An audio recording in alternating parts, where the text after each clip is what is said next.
I was adventurous. I left Louisville when I was 18 or 19 and went to Buffalo, New York, because a young lady who was here going to Louisville Municipal College, we were friends, and she was Esther Jones. She was Helen Keene Anthony's niece. Helen Keene Anthony is the mother of Alice Houston. You know Alice Houston. Well, see,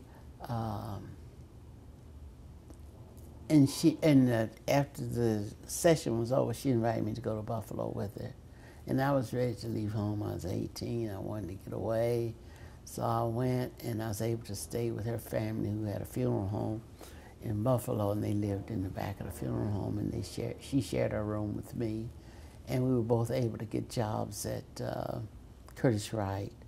And I was a riveter, Rosie the riveter. Used to climb up on the... What is a riveter? A person who, a little riveter is like a little, it's like a little metal thing. It goes in the hole.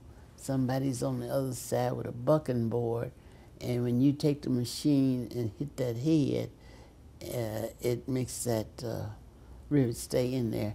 And you see on planes all these little rivets, like those are rivets.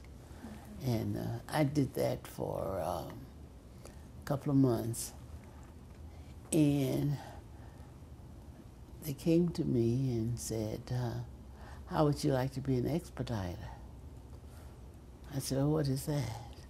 And they said, well, you will expedite equipment that's not where it's supposed to be. You come into the office every morning, we give you a clipboard, and it'll have a list of parts, and it's up to you to locate them and see that they go where they're supposed to go.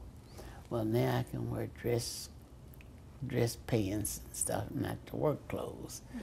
So, but I always had the idea, if I work on a job, I remember 30 jobs I had before I got involved in politics, 30. Mm-hmm. And I probably forgot some, because some I just worked a week. Because if I worked on a job for 2 months or 3 months and I didn't get promoted, I'd quit that job and go get another job. And that's what I did. But most of the time, and I tell young people this, I kept my mouth shut, my eyes open, and my ears open, and I learned my job and your job too. And very often, in 2 or 3 months, I'd be the supervisor. Mm-hmm. I always wanted to be in a position of power, to make policy, to make decisions.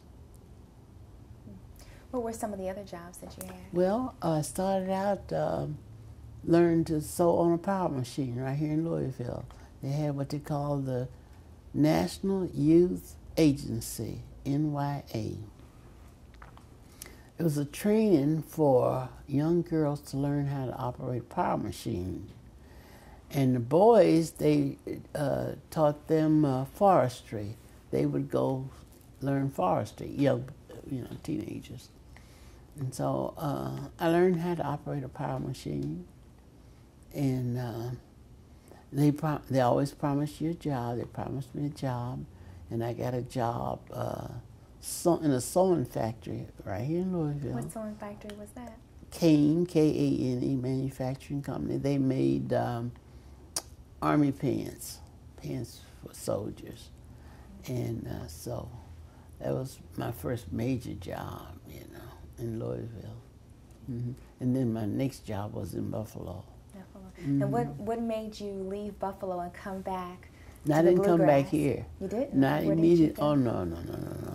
No, I lived in Buffalo for 2 years. Mm-hmm. And I decided that I wanted to move to New York. So that's what I did. And I moved to New York City? Mm-hmm. I moved, I was able to find a place in Brooklyn. Mm-hmm. and I worked for a company called Chock Full of Nuts, and then I moved to Englewood, New Jersey, and I lived there 2 years. I was just adventurous, and then I got a job in Hackensack as, what was the name? It was the airplane factory, Wright Aeronautical, and I worked there for a long time.